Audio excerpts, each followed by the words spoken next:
श्री सद्गुरु महाराज की जय। आप तमाम धर्म प्रेमियों से निवेदन है, सत्संग में शांति ही धन है, इसलिए आपको जहाँ जगह मिले आप शांत होकर बैठ जाएं। आप तमाम सत्संग प्रेमियों, धर्म प्रेमियों, माता एवं बहनों से निवेदन है। Hello hello hello. Shri Sadguru Maharaj की जय। अभी हम लोग पूज्य स्वामी जयकुमार बाबा से ईश्वर स्वरूप के बारे में सुन रहे थे। बहुत ही गूढ़ और गंभीर विषय है। इसको जितना गंभीरता से, जितनी तल्लीनता से नहीं सुनेंगे उतना लाभ होगा। ईश्वर क्या है, कहाँ है, कैसे हैं, उसका स्वरूप क्या है, इसको समझने की बात है। ये मानव शरीर जो मिला है उसी को प्राप्त करने के लिए उसी विषय का खुलासा बारी बारी से हमारे महात्मा गण के द्वारा उद्घाटन होता रहा है। अब हम लोगों के बीच भागलपुर बरारी से पधारे हुए पूज्य स्वामी केदार बाबा, इनके विषय में आप सब कोई जानते ही होंगे। बिल्कुल सादा वेश में, लेकिन इनकी महानता है। इनका सौभाग्य है कि इन्होंने हमारे परमाराध्य गुरुदेव का सानिध्य इन्हें प्राप्त हुआ। उनकी सेवा में इन्होंने वर्षों अपना समय बिताया। उनका अनुभव ज्ञान इन्हें प्राप्त है। मैं पूज्य स्वामी केदार बाबा से प्रार्थना करता हूँ, विनती करता हूँ कि आप अपने मुखारविंद से इस महत्वपूर्ण विषय का उद्घाटन हम भक्तों के बीच करें और लाभान्वित करें। श्री सद्गुरु महाराज की जय।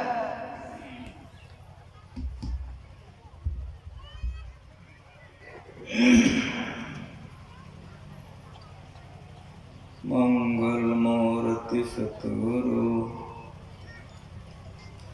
मिलवें सर्वाधार।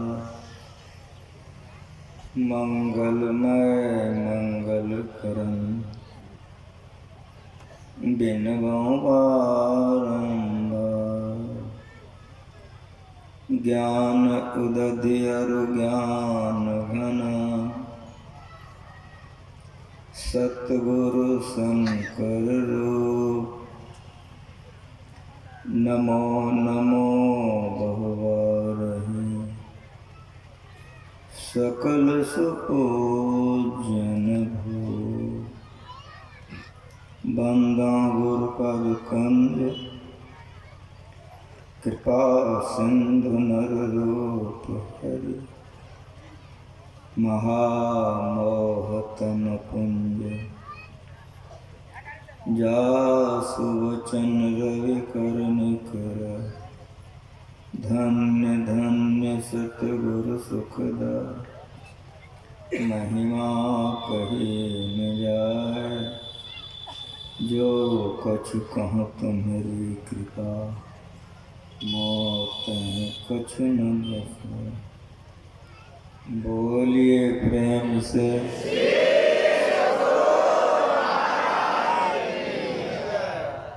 वंदनीय साधु समाज,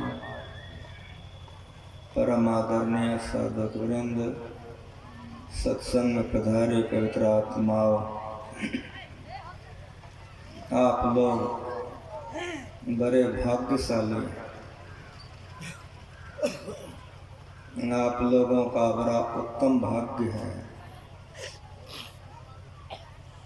यह शरीर जिस लिए मिला है उसी में आप अपने को लगाए हैं। यह ज्ञान गुरु महाराज हम लोगों को इतना सुनाए हैं, सिखाए हैं, उसका प्रतिफल है कि साधारण सत्संग में इतनी भीड़ है। अगर गुरु महाराज जी का अवतार नहीं होता, सुदूर देहातों में चलकर ज्ञान का प्रचार नहीं करते, तो पता नहीं हम लोगों की बुद्धि कैसी रहती। बड़ी उनकी दया है। जीवन भर ये ज्ञान का गुरु महाराज जी प्रचार करते रहे। अपने शरीर के तकलीफ़ों को उन्होंने कभी नहीं देखा। गुरु महाराज जी ने कहा, सत्संग हमारा श्वास है।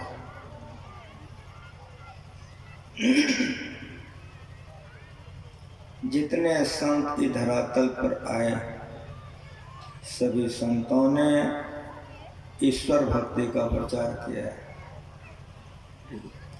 संतों ने ईश्वर भक्ति का प्रचार क्यों किया?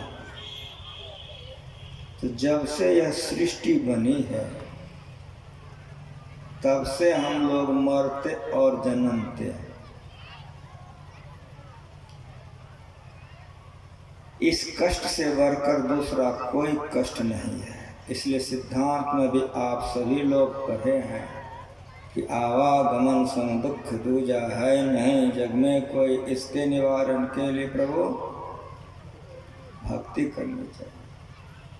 जो परमात्मा का स्वरूप जान करके परमात्मा का भक्ति कर लेते हैं, वो परमात्मा को जानकर परमात्मा हो जाते हैं। श्री सद्गुरु महाराज की जय। फिर उनको इस धरती पर कोई भी दुख भोगने के लिए आना ही नहीं पड़ता है। इसीलिए वो परमात्मा को जानिए। जाने बिन न हो ही परतीति, बिन परतीति हो ही नहीं प्रीति, प्रीत बिना नहीं भक्ति दृढ़ाई, जिमे खगेश जल के चिकनाए। पहले जानिए कि परमात्मा कैसा है और कहाँ है। जब तक नहीं जानिएगा, तब तक श्रद्धा विश्वास नहीं होगा, और जब तक श्रद्धा विश्वास नहीं होगा तो भक्ति करने में मन नहीं लगेगा।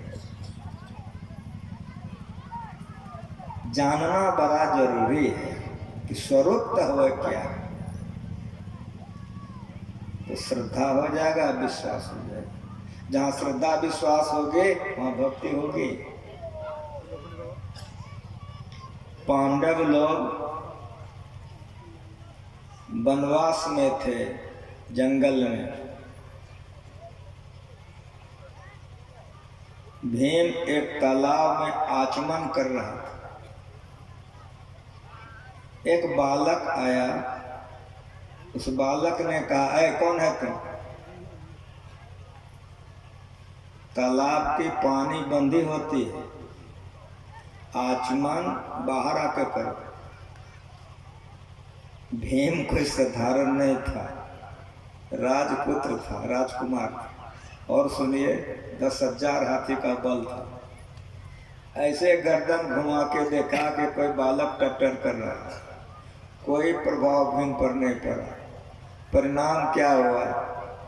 वो बालक आ गया क्रोध में। जैसे बाज तीतर पर झपटता है, वैसे झपट गया, घुस गया तालाब में। एक हाथ भीम के चुत्तर पर लगाया, दूसरा हाथ भीम के गर्दन पर, अब फुटबॉल की तरह सीधे उठा लिया। तालाब से निकला, दक्षिण की ओर खूब तेजी से दौड़ा। दक्षिण की ओर जो तेजी से दौड़े जा रहा था, ऊपर उठाए भीम को। भगवान श्री कृष्ण ने देखा कि आज भीम खत्म। तो भगवान की कृपा हो गई, मौज हो गई। वो जो बालक लेके दौड़े जा रहा था, बीचे में भगवान प्रकट हो गए, रोक दिया कि रुक जाओ। भगवान को वो बालक पहचानता था, क्या रुक जाओ। तो भगवान के कहते हुए रुक गया, लेकिन भीम को ऊपर टांगे रखा। कहा, कहाँ ले जा रहे हो? कहा, प्रभु इतने गहरा समुद्र में फेंकूंगा कि बहते चला जाएगा। श्री सद्गुरु महाराज। पूछा भगवान ने कि पहचानते हो तुम उसको? कहा जी प्रभु, सिखाने पर भी नहीं मानता है। तो कहा तुम पहचानते नहीं हो इसीलिए फेंकने जा रहे हो। मेरी बात सुनो। कहा प्रभु बोलिए। कहा वो तुम्हारा दादा भीम और घटोत्कच का बेटा था बर्बरी, सहोदर पोता था, ममेरा चचेरा फुफेरा नहीं था। भीम का सहोदर पोता था। जो लोग महाभारत पढ़ते हैं, पंचम वेद है महाभारत, कथा के द्वारा ज्ञान है महाभारत में। वेदव्यास उसके लेखक हैं। वेदव्यास पूर्ण संत थे, इसलिए पंचम वेद माना गया महाभारत। भगवान ने कहा कि तुम्हारा दादा है भीम, तो नाम तो सुना था, देखा नहीं था। तो जैसे का तुम्हारा दादा है भीम कि तुरंत बर्बरिक ने आकाश से जमीन पर ठड़ा कर दिया दादा को, और पाँव पकड़ कर दादाजी गड़बड़ हो गया।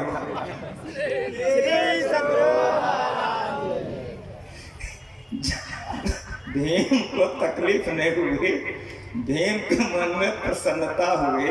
हमारा पोता ऐसा है हमको भी फुटबॉल पे उठा के फेंक सकता है। ये कथा मैंने आप लोगों को क्यों सुनाया? जाने बिन न हो करते थे, बिन परते थे हो नहीं प्रीति, प्रीत बिना नहीं भक्त दृढ़ाई, जिसमें खगेश जलते चिकनाई। इसलिए परमात्मा ईश्वर स्वरूप क्या है हम नहीं जानते हैं। लक्ष्मी माँ को जानते हैं, सब पागल है उसके पीछे धन मिलेगा कि ना। सरस्वती माँ को जानते हैं कि विद्या देगी, सब उसके पीछे पागल है।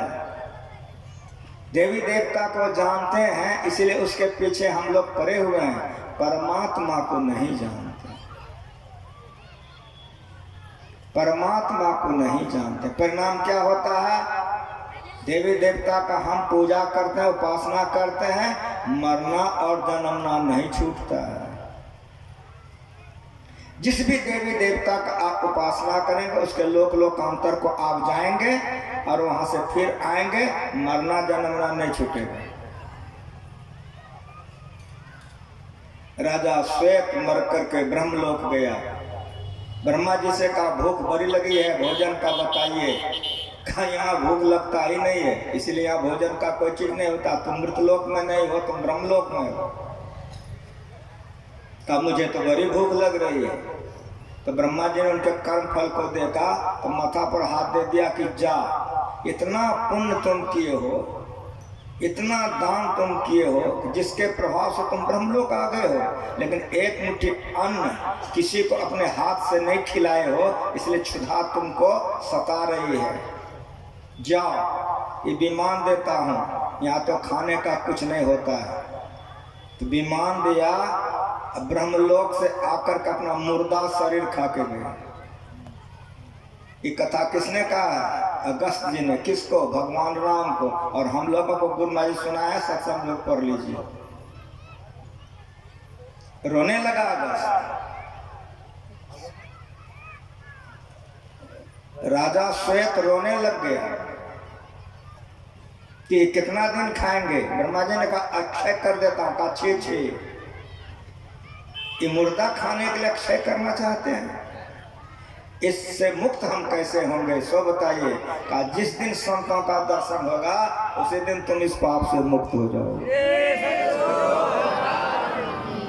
ब्रह्मलोक जाने पर भी आपका दुख दूर नहीं होगा, ये गुरु महाराज सिखा गए हैं। इसीलिए देवता पितर भैया भवानी, यह मारक 84 चलन की, करो जतन सके साई मिलन की, गुरुआ गुरिया सुख सुपलिया तजदे बुद्धि लड़कैया खेलन के, करो जतन सके साई मिलन। देवी देवताओं के लोक लोकांतर को आप जाएंगे, वहां पुण्य को भोगेंगे, फिर आवागमन में पड़े रहेंगे, दुखों का सदा का नाश नहीं होगा। इसलिए संतों ने ईश्वर भक्ति का प्रचार किया है।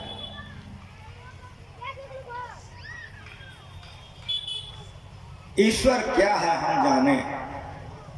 परमाराध परम पूज्य श्री सदगुरु महाराज जी अपने भारत से प्रचार करते करते नेपाल गए हुए थे। तो जहाँ जहाँ गुरु महाराज जी जाते थे हम लोगों को जाना पड़ता था। साथ रहने के कारण बहुत अंदर नेपाल में गुरु महाराज जी का कार्यक्रम चल रहा था, मुझे बहुत ज़रूरी पड़ गई। मैंने गुरु महाराज जी से जाकर के कहा कि हजूर हमको तो भागलपुर जाना पड़ेगा, ऐसे ऐसे हजूर काम है हमको। गुरु महाराज जी ने कहा हाँ ठीक है सोचे हो, एक काम करो तो राम लगन को बुखार हो गया तो जी सरकार कहा राम लगन को भी तुम साथ में लेके चले जाओ। मैंने कहा जी सरकार। मैं गया राम लगन बा से कहा हजूर हमको ऐसे ऐसे काम है, हमको भागलपुर जाना होगा, गुरु महाराज जी की आज्ञा हो गई है, आपको मैं साथ में ले चलूँ तो मैं आपको तैयार कर देता हूँ, आप मेरे साथ चलिए। अभेदानंद स्वामी अभिनंदन ग्रंथ के लेखक, पुरनका अभिनंदन ग्रंथ जो 60-61 में गुरु महाराज जी को समर्पित किया गया है, उसके लेखक वे भी वहाँ मौजूद थे। अभेदानंद बाबा जैसे उन्होंने सुना कि मैं और राम लगन बाबा लौट रहे हैं कि वे भी गुरु महाराज जी के पास चले गए। हजूर हमको भी काम है, केदार जी जा रहे हैं, राम लगन जी भी जा रहे हैं, हजूर की आज्ञा होते तो मैं भी जाता, हमको ऐसे ऐसे हजूर काम है, तो आप भी चले जाइए। आज्ञा हो गई। तीनों सामानों को लेकर हम लोग जोगबनी आए। जोगबनी में ट्रेन पर बाबा को लेटा दिए। अभेदानंद बाबा बगल में बैठ गए। मैंने कहा राम लगन बाबा से हजूर को बुखार है, हम गर्म पानी लेके आते हैं जो दवाई खिलानी पड़ेगी, कल ले आओ। हम दुकान गए, वहाँ से गर्म पानी लेके आए। जब दवाई खिलाने लग गए तो बाबा उठ के बैठ गए। बाबा ने कहा केदार, हम कहे जी। कहा जो सामने में वो फुल पैंट वाला बैठा है, सूट वाला, चश्मा वाला, हम कहे जी तो देखने में तो बड़ा अच्छा लग रहा है लेकिन आदमी बड़ा गड़बड़ है। हम कहे हजूर क्या हुआ? कहा जब तुम चला गया पानी लाने तो मेरा सामान तुम्हारा सामान मेरा बैग सब टो टो कर देख रहा था, आदमी गड़बड़ है वो। हम उनको दवा खिला दिए। कहेंगे बाबा आप कोई चिंता मत कीजिए, आप लेट जाइए, इस चश्मा वाले से हम अपने फरिया लेंगे, आप कोई चिंता नहीं कीजिए, सो जाइए। उनको सुला दें। गाड़ी चल चुकी। अभिनंद बाबा के बगल में सज्जन बैठे हुए थे। उन्होंने पूछ लिया कि आप लोग कहाँ से आ रहे हैं? कहा नेपाल से आ रहे हैं। तो आप लोग नेपाल किस लिए गए थे? कहा हमारे गुरु महाराज जी गए थे, हम लोग ईश्वर भक्ति का प्रचार करते हैं। उस सज्जन ने पूछा कि ईश्वर किसको कहते हैं? अभेदानंद बाबा पुराने जमाने के रिटायर्ड शिक्षक थे, वो ऊंचे तबके के विद्वान थे और गुरु महाराज जी की जीवनी उन्होंने पूरी लिखी थी। वे समझाने लग गए तो बीच बीच में वो बोल दे कुछ, तो ये फिर उसको समझावे। जब फिर बोले तो फिर होते होते क्या हो गया, उस सज्जन अंग्रेजी में कुछ बोलने लग गया। जब अंग्रेजी में वो बोलने लग गया तब अभेदानंद बाबा जब अंग्रेजी में गरियाना शुरू किए वो कि तुम अंग्रेजी दिखाता हमको रे, अरे तुम्हारा ऐसा सब पोता हमको है, अंग्रेजी दिखाता है। इतना बिगड़े, इतना डांटे, राम लगन बाबा उठ के बैठ गए। कई तरह वे जितने बोले हैं एक को झूठ नहीं बोले। उसका बेटा पोता अमेरिका में रहता है, तुम्हारे जैसा उसका पोता है, वो झूठ नहीं बोला है। कहता करते बूढ़े को तुमको जो भी कुछ पूछना है यहाँ बैठो मेरे बच्चे के पास, यहाँ तुमको जो पूछना है इससे पूछो। मेरे बगल में बैठ गया। बाबा लेट गए। गाड़ी जा रही थी। कुछ देर के बाद वो हमसे पूछ दिया कि आप लोग नेपाल गए थे ईश्वर भक्ति का प्रचार करने के लिए, आपके गुरु महाराज जी क्या कहते हैं? मैं चुपचाप रहा। क्यों रहा? कि भाषा से बुझ गए थे कि बहुत बड़ा विद्वान आदमी है, भाषा से पता लग जाता है। मेरे मन में आके अभेदानंद बाबा से भी तुरंत इस तरह से हुआ है फिर कौन इसे मुंह लगाएगा। लेकिन वो कई बार पूछ दिया, तब तो जवाब देना है। हम वेद मंत्र पढ़ के समझाने लगे कि ईश्वर किसको कहते हैं। सुनिए, जैसे मैं वेद मंत्र पढ़ के समझाने लगा का वेद से मत कहिए, छोड़ दिए। तो गीता से श्लोक पढ़ना शुरू कर दें कि ईश्वर किसको कहते हैं। कहा नहीं, गीता से मत कहिए। तो हम कबीर साहब के साखी से कहना शुरू किए। कहा नहीं नहीं, कबीर साहब से मत कहिए, उनके बड़ा गर्व आदमी है, कैसा है। तो हम रामचरितमानस से कहना शुरू कर दिए। कहा नहीं नहीं, रामायण से मत कहिए। तो मैंने कहा कि कैसे कहें जो आप समझ सकेंगे, आपका मन क्या कहता है। का आपके गुरु महाराज क्या कहते हैं सो कहिए। जैसे वो आपके गुरु महाराज क्या कहते हैं सो कहिए, तो उसका हम मुंह को गौर से देखने लगे ऊपर नीचे। जब कई बार ऐसे ऐसे देखने लगे तो क्या कहता है, इतना गौर से हमको क्यों देख रहे हैं। हम कहे कि इतना गौर से इसलिए देख रहे हैं कि वेद में एक मंत्र है, उपनिषद में ऋचा है। कबीर साहब ने एक साखी में कहा है, गीता में एक श्लोक है, लेकिन हमारे गुरु महाराज जी तो एक ही शब्द बोले हैं। इसलिए इतना गौर से आपको देख रहा हूं कि यदि मैं गुरु महाराज जी का बात कह दूं आप नहीं समझ सकेंगे, इसलिए इतना गौर से देख रहा हूं। कि हम समझे चाहे नहीं समझे, आप गुरु महाराज का कहिए। हम कहे ठीक है, मैं गुरु महाराज से कहता हूं जो परम तत्व। चुप हो गए, गाड़ी जा रहे, मेरा मुंह देख रहा, हम उसका मुंह देख रहे हैं। कुछ देर के बाद हमको कहता है कि क्या हुआ जो परम तत्व। मैंने कहा आदि अंत रहित है। फिर हम चुप हो गए, कुछ नहीं बोले। फिर गाड़ी जा रही है, फिर थोड़ी देर के बाद बोलता है आदि अंत रहित है, क्या हुआ। उनका जो असीम है, बोलवे न करे से आगे। अब तो बोर होने लग गया।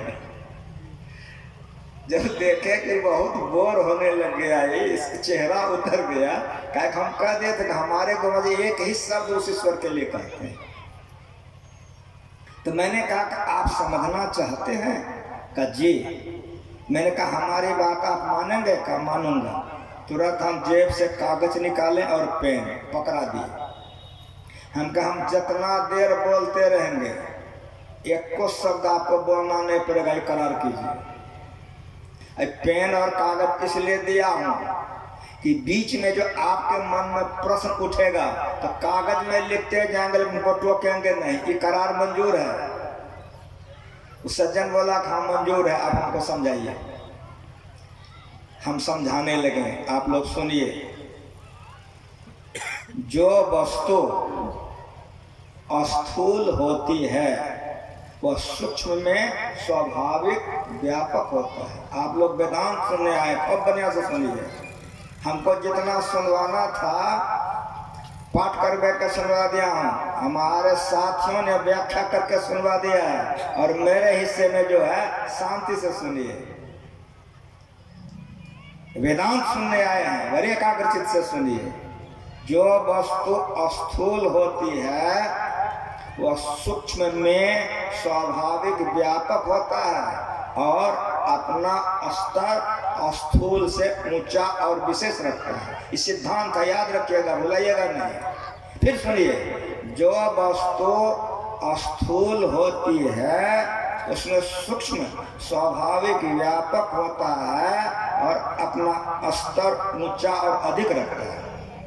जैसे भूगोल के विद्यार्थी जब स्कूल में पढ़ते हैं तो शिक्षक पढ़ाते हैं, मिट्टी और जल को घोर देते हैं कांच के गिलास में, मेज पर उस गिलास को रख दिया जाता है।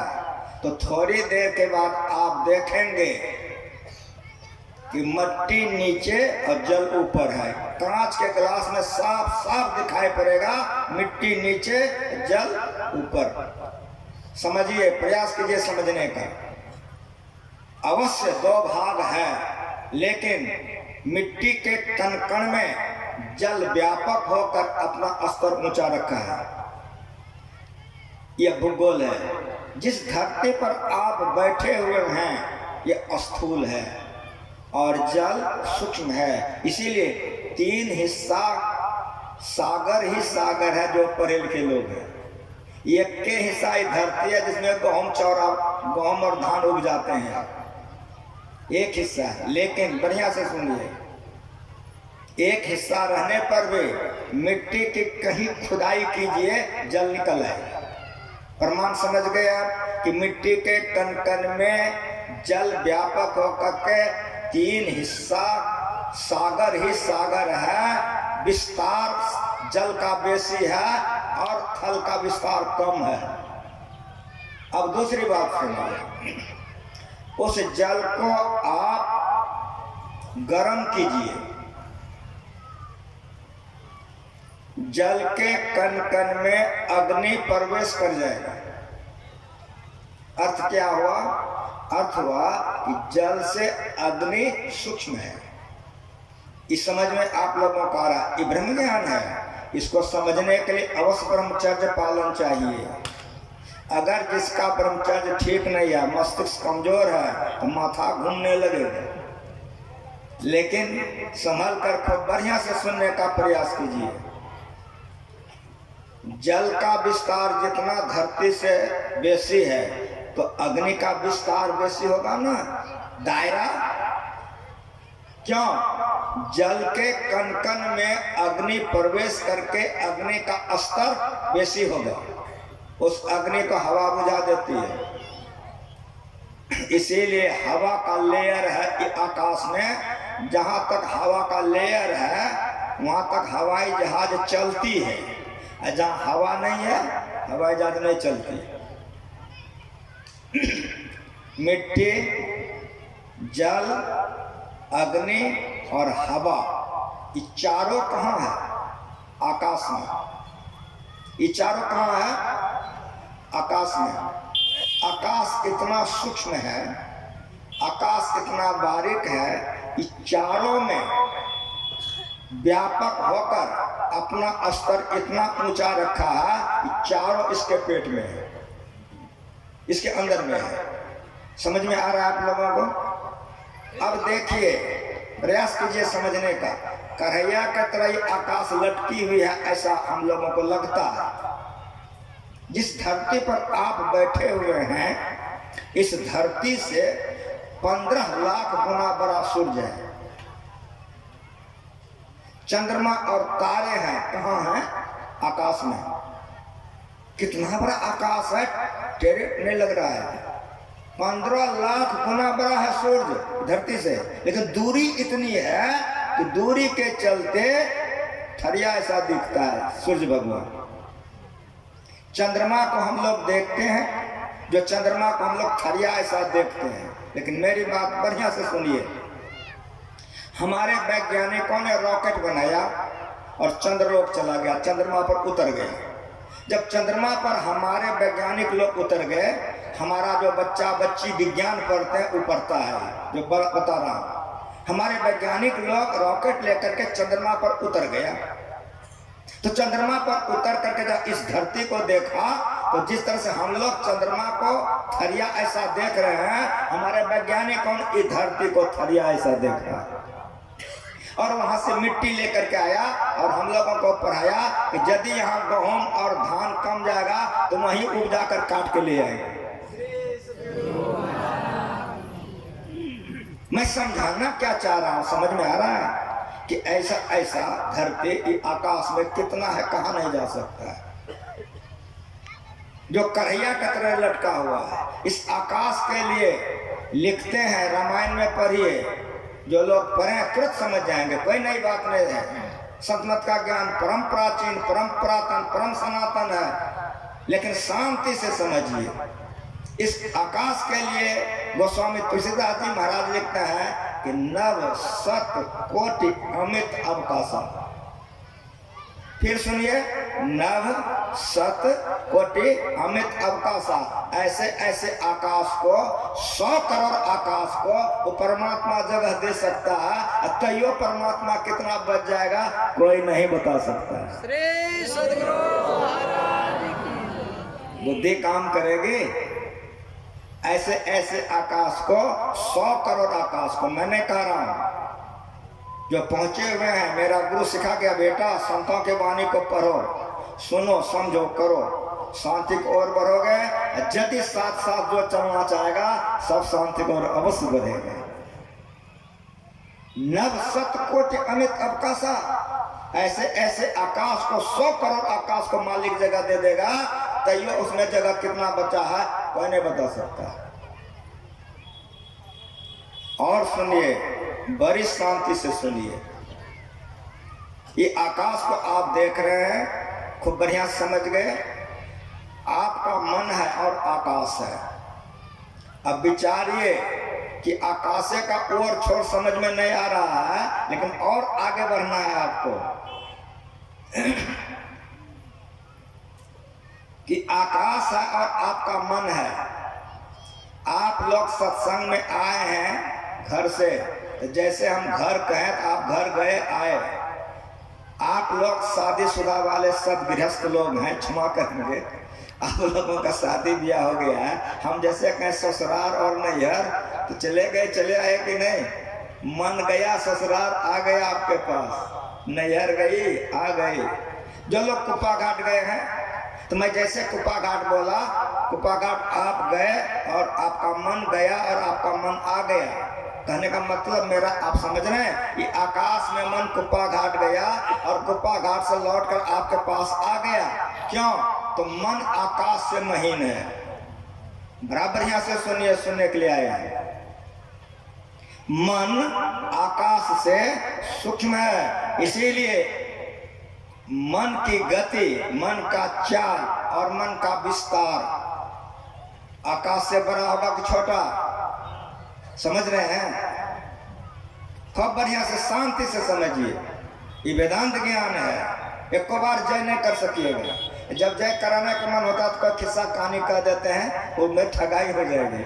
लेकिन शांति से वेदांत को सुनिए, धैर्य से। आकाश के मंडल से, आकाश के विस्तार से मन का मंडल और विस्तार बेसी होगा, और सूक्ष्म होने के नाते इधर सब में मन व्यापक होगा। अब सुनिए, मन पर बुद्धि शासन करती है। अगर मन पर बुद्धि शासन नहीं करे तो रास्ता पैरामल्ला जूता तुरंत लग जाएगा। सारे संसार को एक करके रखने के लिए संत मत है।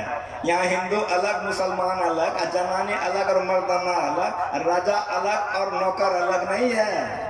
ये वेदांत ज्ञान है, आत्मज्ञान है। सारे विश्व को एक करके रखने के लिए संत मत है। ये गुरु महाराज सिखा के गए। मन पर बुद्धि शासन करती है। अगर मन पर बुद्धि शासन नहीं करे तो कहीं रास्ता पैरामल्ला जूता तुरंत लग जाएगा। आप सभी लोग सत्संग करने के लिए बैठे हैं, कहिए हाँ बाबा। जूता चप्पल खोल के आए हैं ना, कहिए हाँ बाबा। आरती होगी तो जाके जूता चप्पल पहनिएगा ना, कहिएगा हाँ बाबा। लेकिन आपके बगल में नए जूता है, पैर घुसाए अट गया, देखते हैं कि जूता तो नए है, तो मन कहता लेके चल दो, तो बुद्धि कहते जूता वाला देखेगा जूतो देना शुरू करेगा। हंसते हुए वेदांत सुनिए, हंसते हुए। मन पर बुद्धि शासन करती है। आपके दिल दिमाग में बैठ जाए जो पाठ हुआ है, इसलिए ऐसे आप समझिए कि मन पर बुद्धि शासन करती है। मतलब ये हो गया कि मन से बुद्धि सूक्ष्म है। इसलिए अब आप दिमाग लगाइए कि मन से भी बुद्धि का विस्तार बेसी होगा। इसीलिए जो मन से मनन किया जाता है वह ब्रह्म नहीं है। जिस देश कालावच्छिन्न वस्तु के लोग उपासना करते हैं वह ब्रह्म नहीं है। सत्संग योग भाग 1 केनोपनिषद, बराबर सत्संग योग पढ़िए। गुरु जी कह के गए हैं कि जब मैं नहीं रहूंगा सत्संग योग मेरा प्रतिनिधित्व करेगा। इसीलिए सत्संग योग खूब पढ़िए। गुरु महाराज जी का टीका क्या हुआ, रामायण पढ़िए पदावली। गुरु महाराज जी पहुंचे हुए हैं, सब शंका दूर हो जाएगा, आगे बढ़ जाइएगा, गिरे का पढ़िएगा तो ओझरा जाइएगा। साफ साफ सुनिए, पहुंचे का पढ़िए पहुंच जाइएगा, पहुंचे हुए को ही संत कहते हैं, इसलिए संत वाणी पढ़िए, गिरे का पढ़ने से गिर जाइए। यही ज्ञान गुरु महाराज सिखा कर गए हैं। अब मेरी बात सुनिए, बुद्धि मन और जितना मैं अभी तक आपको समझाया सबके सब जड़ हैं, अपनी शक्ति अपनी सत्ता किसी को नहीं है, नहीं मन को, नहीं बुद्धि को, नहीं आकाश को, नहीं मिट्टी को, नहीं पानी को, सबके सब जड़ हैं। ये भाषित किस पर है? ये भाषित है चेतन पर। बहुत बढ़िया से समझिए, ये भाषित किस पर है? ये भाषित है चेतन पर। आप लोगों की कितनी श्रद्धा है कि आप लोग नीचे बैठे हैं, हमको ऊपर बैठाए हैं, कितनी श्रद्धा है। मेरी बात सुनिए, बढ़िया से समझिए कि अगर इससे चेतन निकल जाए गरजेगा ये नहीं गरजेगा। बहुत बढ़िया से समझिए, चेतन को समझा रहा, चेतन को समझिए। एक बीज है, चना मान लीजिए कि एक चना है, चना को आग में सेक दीजिए, सेकाई हो गई। अब उस चना को ले जाइए खेत में और समार चास खूब कर लीजिए और सेका हुआ चना छीट दीजिए, यूरिया सल्फेट पानी खूब पटाइए, गाछ होगा ना? समझ में आ रहा है? चना देखने में तो वैसा ही है जैसा था, कुछ निकला कि नहीं उससे? सेकने पर कुछ निकला। जिस तरह से चना को सेक दिए तो गाछ नहीं होगा, ये बाबा जी को सेक के मैक दे दीजिए, गरजेगा ना? काहे नहीं गरजेगा? मुंह है ये है, कान है ये है, पेट पीठ है ये है, देह है ये है, गरजेगा काहे नहीं? गरजेगा इसलिए नहीं कि जड़ में चेतन था। खूब बढ़िया से समझिए, शरीर जड़ है, मन जड़ है, बुद्धि जड़ है, इसमें चेतन था। तो जिस तरह से इस शरीर से चेतन निकल गया तो मुर्दा हो गया, अभी काम नहीं कर सकेगा। समझ में बातें आ रही है? उसी तरह से अगर मन से चेतन निकल जाए तो मन मर जाएगा, मन काम नहीं कर सकेगा। और सुनिए, अगर बुद्धि से भी चेतन को निकाल दीजिए तो बुद्धि मर जाएगी, बुद्धि काम नहीं कर सकेगी। बुद्धि काम कर रही है किसके बल पर? मन काम कर रहा है किसके बल पर? तन काम कर रहा है किसके बल पर? उसको चेतन कहता है, उसको चेतन कहता है। अगर आप चेतन को समझना चाहते हैं तब आपको कहना पड़ेगा कि बुद्धि के मंडल से भी चेतन का मंडल बड़ा होगा कि नहीं होगा। और वह चेतन बुद्धि के कण-कण में, मन के कण-कण में, जड़ प्रकृति कण-कण में, जड़ के कण-कण में व्यापक होकर के अपना ऊंचाई ऊंचा रखेगा। वह परमात्मा कैसा है? तो कबीर साहब का भजन पढ़िए, सत्संग योग में गुरु महाराज जी लिख के चले गए हैं, चैतन्य चैतन्य, ऊंचे नीचे आगे पीछे दाहिन बाएं अनन्य, बराते बड़ा छोड़ते छोटा मेहे ते सब लेखा, सबके मध्य निरंतर साई दृष्टि दृष्टि सो देखा, चाम चश्म सो नजर आवे खोज रूह के नैना, चून चगून वजूद न मानो तय सुहा नमूना आईना, जैसे आईना सब दर्शावे जो कुछ भेष बनावे, जो अनुमान करे साहब को तो साहब दर्शावे, जाहे रूह अल्लाह के भीतर ते भीतर बैठाए, रूप अरूप हमारे आस हम दोनों के साईं, जो के रूह आपने देखा सो साहब को देखा, कह कबीर स्वरूप हमारा साहब को दिल देखा। वह चेतन ऐसा है कि कबीर साहब का चैतन्य चेतन, खूब बढ़िया से सुनिए,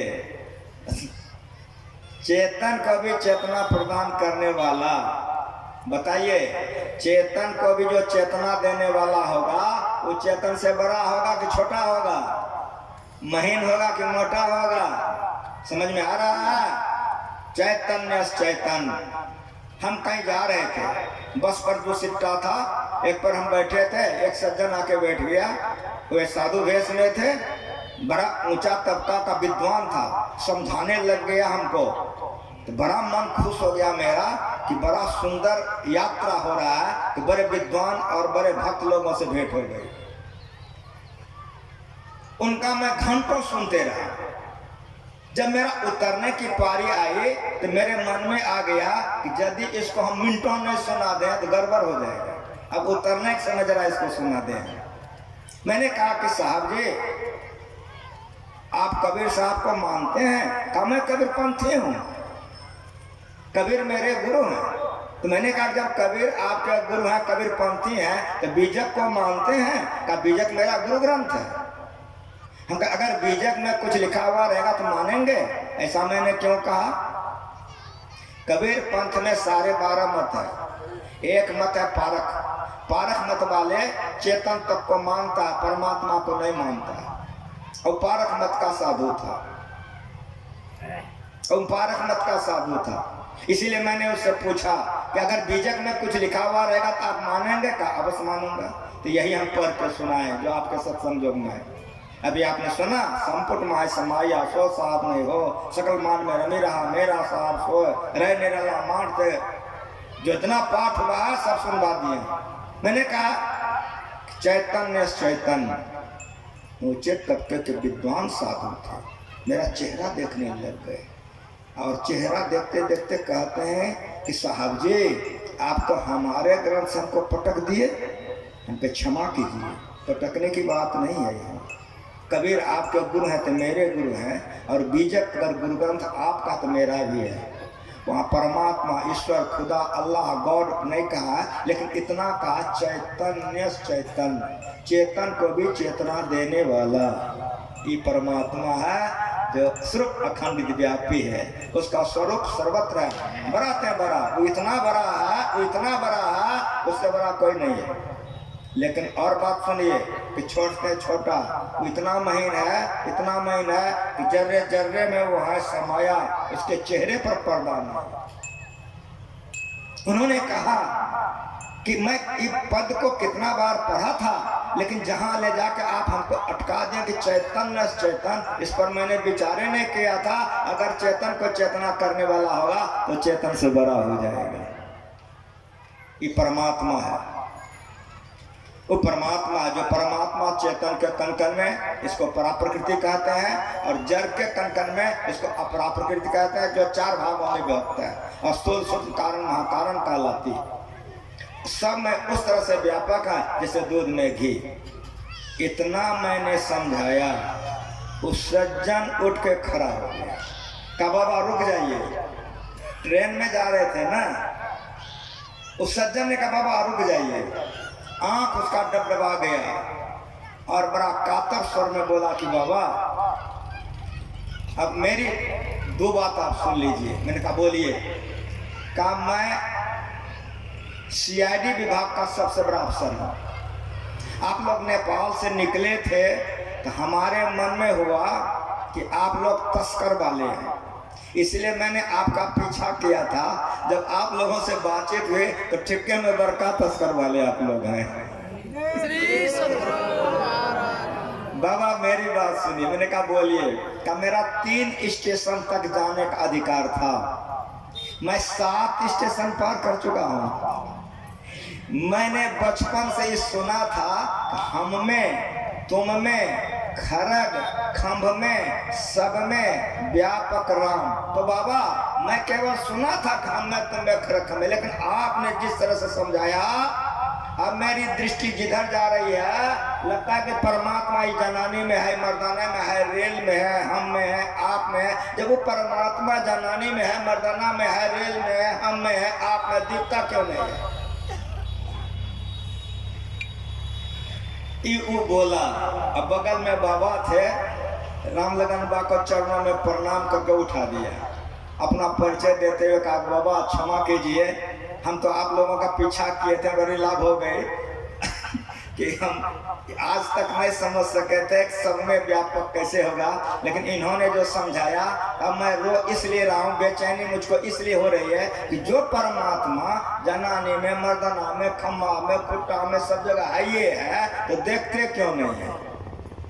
इसीलिए मुझे बेचैनी हो रही है कि जो परमात्मा सर्वत्र है, सब में है, ये है, तो देखते क्यों नहीं? प्रश्न मेरा है, इसलिए मैं रो रहा हूँ कि देखते क्यों नहीं? रामलगन बाबा उठ के बैठ गए, कह के आप रोइए नहीं, आप ऊंचे तबके के विद्वान है, समझ गए परमात्मा स्वरूप को सर्वत्र सर्वव्यापक है। तो आपको इस समझने में 7 स्टेशन लगा आने में। कहा जी का अब आपको फिर 7 स्टेशन जाना होगा कि पाइएगा कैसे। श्री सद्गुरु। लेकिन आप तो सरकार का मुसहरा खाते हैं, इसीलिए आप घबराइए नहीं, विद्वान हैं। हम लोग भागलपुर कुप्पा घाट में रहते हैं, आप कभी मौका पाकर कुप्पा घाट आइए। जो परमात्मा सर्वत्र सर्वव्यापक है, जो परमात्मा जनानी नहीं है, जो परमात्मा मर्दाना नहीं है, उसको कैसे पाएंगे? कुप्पा घाट आप आएंगे तो फिर सुनने का मौका मिल जाए। श्री सद्गुरु महाराज की जय। वो परमात्मा स्वरूपतः अनंत है।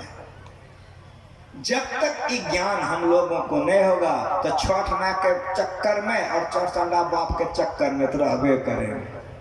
कंटा इधरो कंटा उधरो। अभी माइक लगा के खूब बढ़िया से हल्ला किए हैं सब माए बहन जितने आप लोग हैं। एक ईश्वर पर अचल विश्वास, पूर्ण भरोसा, गर्जे हैं कि नहीं? ईमानदार से बोलिए, सब कोई बोलिए, गर्जे हैं कि नहीं गर्जे? कहिए हाँ। तो एक ईश्वर, अचल विश्वास, पूर्ण भरोसा, गर्जे हैं ना। और जब आप फूल लेते हैं हाथ में, हमरा मुंह मत देखिए, ईमानदारी से बोलिएगा, झूठ नहीं। जब फूल लेते हैं कहाँ कहाँ चढ़ाते हैं? गाल बजा है एक पर, अब फूल 4-5 पर। श्री सद्गुरु महाराज की जय। बड़ा गंभीर ज्ञान है, कोई मजाक नहीं है। सुनना अलग है, समझना अलग है, बोलना अलग है, लेकिन याद रख लीजिए करना अलग है। जब तक करोगे नहीं मिलेगा ही नहीं। फूल लेते हमारी माँ बहन को देखे, कंटा अचरा इधरो, कंटा खोचरा इधरो, कंटा माथा उधरो। अभी घर जे हो एक ईश्वर अचल विश्वास, फूल लेते 7 पर विश्वास। घर में को कन्या 1 गो, अब बाजार जाओगे तो 13 गो। घर में दूल्हा 1 गो और बाहर में जाके 7 गो। मेरी भाषा समझ रहे हैं? जो लड़की को बहुत दूल्हा होगा, जो लड़का को बहुत दुल्हन होगी, तो लड़का लड़की का नाम क्या होगा पता है? वो बेविचारनी कहलाएगी और वो लड़का बेविचारी कहलाएगा। उसी तरह से अनेक देवी देवताओं पर अगर आपका मन जा रहा है, आप बेविचारी भक्त हैं, किसी समय में मोक्ष नहीं मिलेगा। सद्गुरु महाराज की जय। जब तक एक ईश्वर पर अचल विश्वास नहीं होगा तब तक मोक्ष नहीं होगा। इसीलिए अपने इष्ट के आत्म स्वरूप का निर्णय जो नहीं जानता वो बार बार मरता और जन्मता है। जो अपने इष्ट के आत्म स्वरूप का निर्णय जान जाता है तो किसी भी इष्ट देव के आत्म स्वरूप को प्राप्त करने पर मोक्ष अवश्य मिल जाएगा। ये गुरु महाराज सिखा के गए, इस सिखा के गुरु महाराज जी गए। आप लोग सदगृहस्थ हैं, घर में आप लोग गदगद हैं, मस्त हैं कि नहीं है? जरा मेरी बात सुनिए, खाली ऊपरे का मत सुनिए, कटा धरती ऊपर का सुनिए। हम लोगों के पास देखता है मोबाइल है कि नहीं है? 100 फोन आता है, उसमें 95 फोन रुलाने वाला आता है। 95 फोन। कोई कहती है कि बाबा मेरे पति देव ऑक्सीजन पर है, डॉक्टर जवाब दे दिया है, रो रही है, हमको सुना रही है कि बाबा गुरु माँ से ध्यान कर दीजिए कि हमारे पति देव स्वस्थ हो जाए, हमारी जितनी आयु है सब आयु मेरे पति को लग जाए, मेरे पति स्वस्थ हो जाए। रो रही है, हम रोएंगे कि नहीं?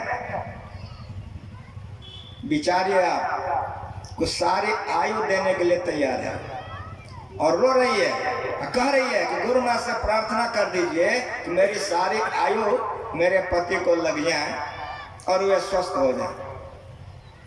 किसी की पत्नी बीमार है,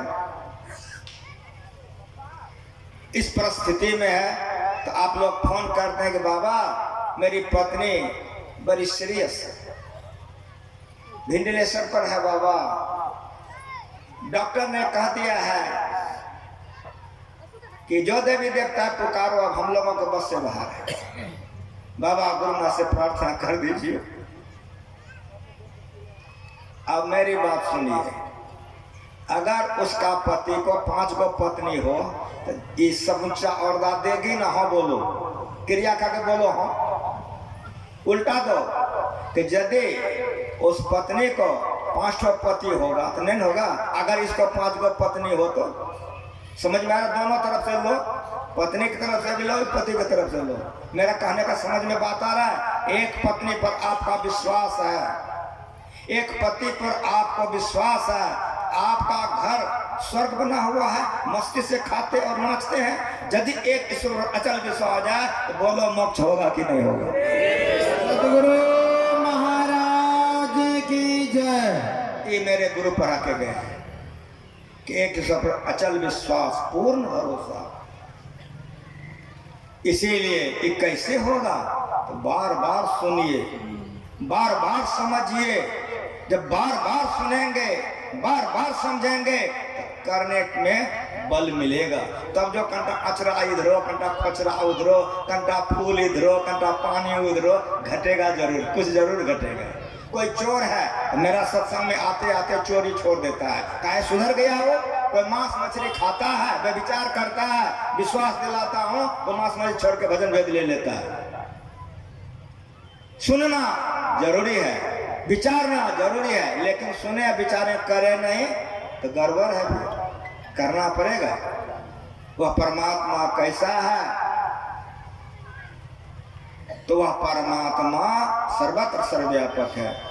आप सब लोग के मुंह में है, वह आदि अंत रहित है। अभी पढ़ें, जो परम तत्व आदि अंत रहित है ये परमात्मा। विचारिए, जो आदि अंत रहित है, आदि माना शुरुआत, अंत माना समाप्ति। अभी मैं तुरंत समझाया हूँ। धरती का भी आदि अंत है, पानी का भी आदि अंत है, हवा का भी आदि अंत है, आकाश का भी आदि अंत है, मन का भी आदि अंत है, बुद्धि का भी आदि अंत है, चेतन का भी आदि अंत है, लेकिन परमात्मा का आदि अंत नहीं। अब हमको बताइए कि जो परमात्मा आदि अंत रहित है वो 2 गो होगा कि 1 गो होगा? ठीक ठीक बताइए, दिल दिमाग में अटरा कि 1 गो होगा। अगर 1 गो होगा तो लक्ष्मी माई होगे कि विष्णु भगवान होंगे? हमको बताइए, अब हमको बताइए। तो कहना पड़ेगा कि न लक्ष्मी माई होगी और न विष्णु भगवान होंगे। कहने का मतलब वो न जनानी होगी न मर्दाना होगा। अलख अपार अगम अगोचरी, नाथ सुकाल न कर्मा, जात अजात अजोन असंभव, नाथ सुभावन धर्मा, साचे सचिया बिटो कुर्बान, नाथ स्वरूप वरण नहीं रखिया, साचे शब्द निशान, नाथ सु मात पिता सुध बंधक, नाथ सु काम न नारे, अकुल निरंजन अपर परम पर सगली ज्योत तुम्हारे, घट घट अंतर ब्रह्म लुकाइया, घट घट ज्योत सभाए, बजर कपाट मुक्त गुरमत निर्भय तारी लाए, जंत उपाय काल सृजनता, बस गत जुगत सवाए, सदगुरु खोज पदार्थ पावे, छूटे सबद कमाए, सोचाए भारे साथ स्वभावे, बिरला सोचाचारे, पंथ को परम पंथ मिलाया, नानक शरण तुम्हारे। सत्संग भागे 2 नानक साहब की वाणी है। गुरुमा जी लिख करके जमा करके हम लोगों के लिए चले गए हैं। आप लोग गृहस्थ हैं, धन कमाते हैं कि बेटा भोगेगा पोता, हम मरियो जाएंगे तो हमारा बेटा भोगेगा, हमारा पोता। उसी तरह गुरुमा जी इतना कमा के चले गए हैं कि जितनी पीढ़ियां आते रहेंगे सत्संग जोग से निकाल के खाते रहेगा और रहबे नहीं करेगा। श्री सतगुरु महाराज की जय। ये मेरा गुरु ग्रंथ है। वेद से लेकर आज तक के संतों का उदाहरण गुरुमा जी दे करके हम लोगों को समझा के चले गए, लेकिन अगर उसको पढ़िए नहीं तो ठीक नहीं है। इसलिए प्रत्येक सत्संगी को सत्संग जोग रखना चाहिए, पदावली रखना चाहिए, रामचरितमानस रखना चाहिए। ये ज्ञान को आप समझ सकेंगे। अगर ये ज्ञान को समझ लेंगे तो बड़ा कल्याण होगा। आपने क्या सुना? पूरब में राम है और पश्चिम में खुदा है। हमको हंसी लगती है कि अगर गुरु महाराज का अवतार नहीं होता और गुरु महाराज के शरण में हम लोग नहीं रहते तो हम लोग खुद ही नहीं जानते हैं तो आपको क्या सुनाते हैं। हमारे जितने वैदिक धर्मावलंबी माँ बहने हम लोग हैं, हम लोग कोई भी पूजा पाठ करते हैं तो पूरब मुंह होकर करते हैं कि नहीं करते हैं? हम लोगों का भगवान पूरब में है, हम लोग पूरब मुंह से करेंगे। लेकिन मेरी बात सुने, मेरा जो पड़ोसी भाई मुसलमान है वो पूरब मुंह से नहीं करेगा, वो पश्चिम मुंह से करेगा। उसका जब भी देखे तो नमाज पश्चिम मुंह से पड़ेगा, हम लोग जब भी पूजा पाठ करेंगे तो पूर्व मुंह से। पलटू साहब कहते पूरब में राम है, पश्चिम में खुदा है। साफ साफ सुनिए, कोई लंबा चौड़ा प्रवचन नहीं, सत्संग जो पढ़े आप लोगों को याद होगा, आप लोग हमसे ज्यादा जानते हैं। ये मत समझिए कि हम ऊपर में बैठा हम ही वैसे जानते हैं, हमारे सत्संग हमसे ज्यादा जानते हैं। गुरु जी सबको पढ़ा के गए। पूरब में राम है और पश्चिम में खुदा है, तो उत्तर और दक्षिण कहो कौन रहता? प्रश्न है, बताइए कि उत्तर दक्षिण में नहीं ना है, नहीं राम में खुदा दो में कोई नहीं ना है। हाँ कहिए जरा सा, कैसा ज्ञान है संतों का? साहब कहाँ है, कहाँ फिर नहीं है। हिंदू और तुरक तूफान करता, क्यों नहीं समझा? इसीलिए समझ लेगा नहीं होगा, समझने पर नहीं होगा। ये समझेगा कहाँ? सोचे भारे सांच समावे बिरला सोचाचारे, तंत्र को परम तंत्र मिलाया नानक शरण तुम्हारी। जो पवित्रता पूर्वक गुरु के शरण में जाएगा वही ज्ञान समझ सकेगा। न बिरतो दुश्चरितान, न शांतो न समाहिता, न शांत मानस वापे, प्रज्ञा नयन मां पुण्यात। इसीलिए एक इस पर अचल विश्वास पूर्ण भरोसा रखिए, मालिक जो कुछ कर रहा है हमारे हित के लिए कर रहा है। कैसे आप लोग मानिएगा? एक राजा की उंगली कट गई, बगल में उसका मंत्री बैठा था। मंत्री ने देखा कि राजा की उंगली कट गई, कहा देखो मेरी उंगली कट गई। मंत्री ने कहा कि ईश्वर जो करते अच्छा ही करते हैं। राजा को बहुत क्रोध हुआ कि हमरे नमक खाता है, नमक हराम, मेरा उंगली कट गई तो खाता है कि ईश्वर जो करता है बढ़िया करता है। मलम पट्टी तो हो गई राजा की, लेकिन मंत्री को निकाल दिया, नौकरी से निकाल दिया कि मेरी उंगली कट गई, कहता ईश्वर जो करता है अच्छे करता है, निकाल दिया उसको। जाओ, ये मलम पट्टी करवे किए थे, रहने लग गए। कुछ दिनों के बाद घास छूट गई तो राजा लोग शिकार खेलने जाते थे, क्यों कि निशाना ठीक बना रहे, उन लोगों को लड़ाई करना पड़ता था। समझ रहे मेरी बात को? आमने सामने तीर आज का नहीं है कि राजा यहाँ पर एकदम गुलछर्रा और आवाज से ना वहाँ मर रही है, वो नहीं था। राजा राजा से, मंत्री मंत्री से, तीर तीर से, भाला भाला से जवाब दिया जाता था। इसलिए वे लोग अभ्यास करते थे, अभ्यास के लिए वे लोग शिकार खेलते थे। तो राजा शिकार खेलने के लिए निकला, हो गया क्या? शिकार के पीछे बड़ी घनी जंगल में राजा निकल गया, बहुत घने जंगल में।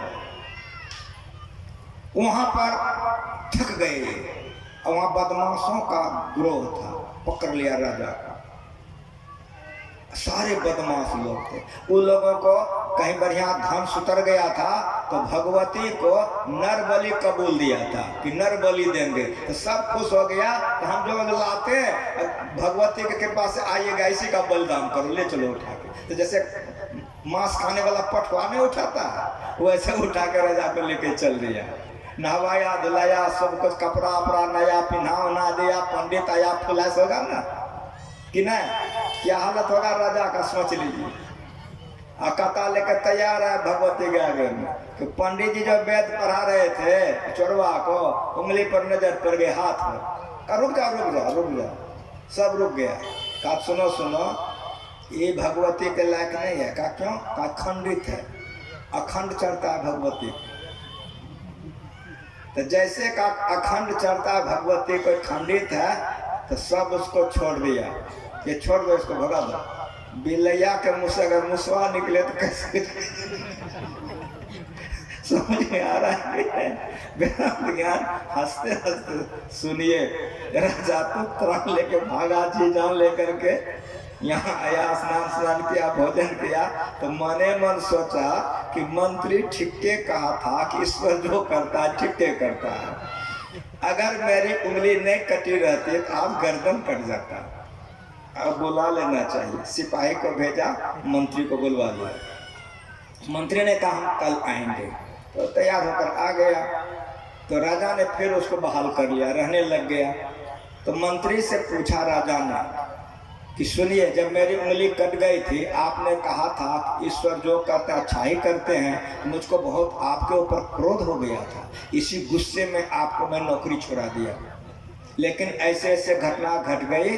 आपने ठीक ही कहा था, अगर उंगली नहीं कटी रहती तो हमारा गर्दन कट जाता। ये तो ईश्वर मेरे लिए बराबर यहाँ किया कि उंगली कट गई तो मेरा जान बच गया। लेकिन आपके लिए क्या भलाई हुआ? इतना दिन का जो पैसा गया आपका थोड़ा देने हम आपको। मंत्री ने कहा कि महाराज पैसा मत दीजिए, हमको पैसा नहीं चाहिए, लेकिन आपसे ज्यादा मालिक ने मेरी भलाई की है। राजा ने कहा कि आपकी भलाई क्या की है और हमसे ज्यादा क्या किया है? कहा सुनिए और ठीक ठीक झूठ नहीं बोलिएगा। जब कभी भी आप शिकार खेलने जाते थे तो हमको कभी छोड़ते थे? कहा नहीं। हमका जब आपके यहाँ नौकरी में हम रहते तो उस दिन हमको ले जाते कि नहीं? कहा जरूर ले जाते। कहा उंगली कटी थी, आप तो छूट जाते, हमारा गर्दन कट जाता। सदगुरु महाराज की जय। एक ईश्वर पर अचल विश्वास, पूर्ण भरोसा, उसकी प्राप्ति अपने अंदर में होगी। दृढ़ निश्चय रखना, ये गुरु महाराज सिखाए हैं। मैं अपनी वाणी में विराम दे रहा हूँ। आप कहिएगा क्यों? तो मन संचालन करता अर्थात जब करता ने कहा था कि इतना समय तक आप कहेंगे आरती होगी, लेकिन हमारा चेहरा आप लोगों के सामने में, आप लोगों का चेहरा मेरे सामने में। अगर हमारा मुंह आप लोग देख रहे हैं तो आप लोगों का मुंह हम लोग भी देख रहे हैं। कोई ठोर चाटने लग गया, कोई घड़ी देखने लग गया, समझ गई मांग रहा है, वहाँ तैयार हो गया है, एक भजन हो जाएगा, आरती हो जाएगी, उसकी भी व्यवस्था है। बोलिए प्रेम से सदगुरु महाराज की जय। श्री सदगुरु महाराज की जय। श्री सदगुरु महाराज की जय।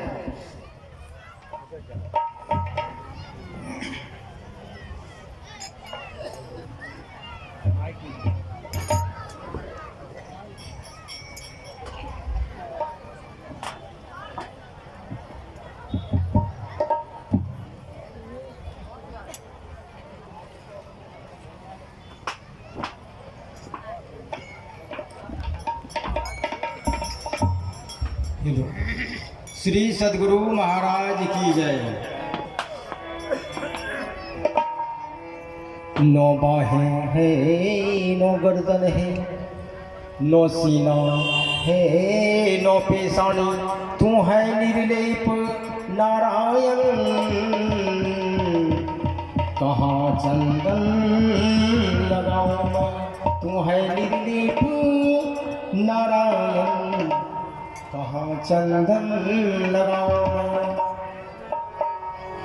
राम न रमती स्तन में, तो चलते फिरते कभी नहीं है। राम राम में राम राम, वह राम कहाँ जो है नहीं। आइए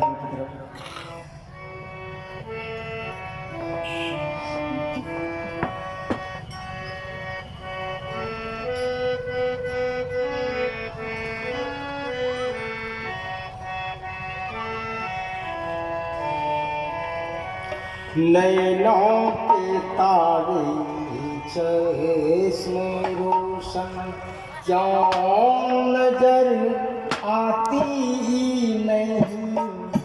नैनों के तारे चश्मे रोशन, क्यों नजर आती नहीं। आत्मभूषण क्यों पकड़ जाती नहीं। नैनों की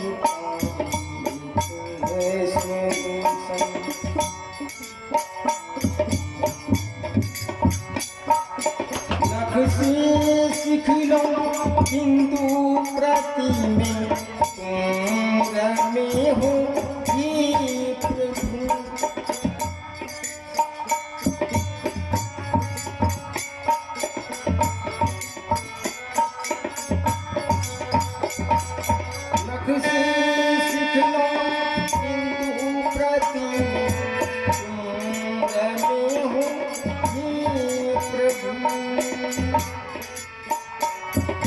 प्रतीप करने खड़े हो,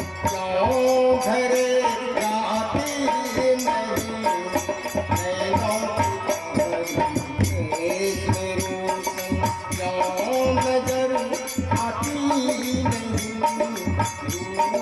भूषण हाथ में भूषण जाओ पकड़ आती नहीं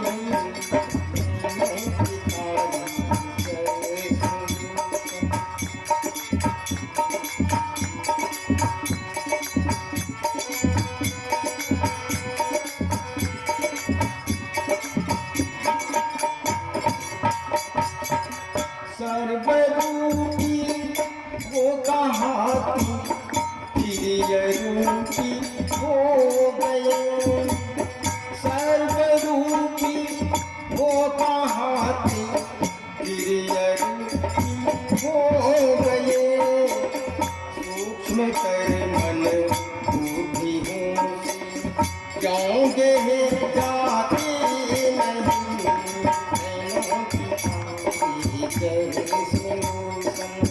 क्यों नजर आती नहीं रूप रोशन आत्मभूषण क्यों पकड़ जाती नहीं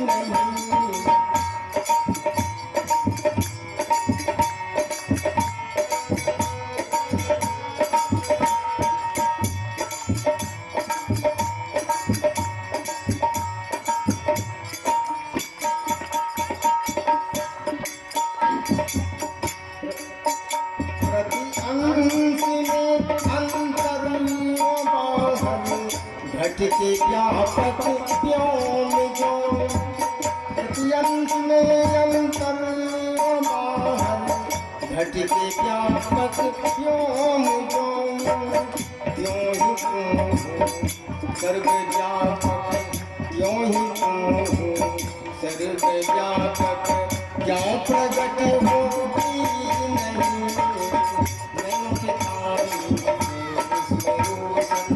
क्यों नजर आती नहीं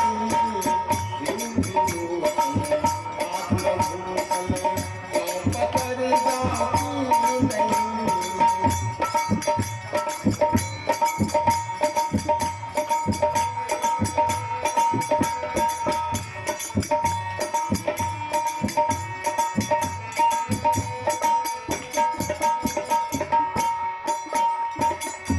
तुमने निधि में भेद बुद्धि को जो सकते हैं मिटा तुमने निधि में भेद बुद्धि को जो सकते हैं मिटा वह तुम्हें वही में ही वह तुम्हें वही में ही प्रश्न पुनि रहते नहीं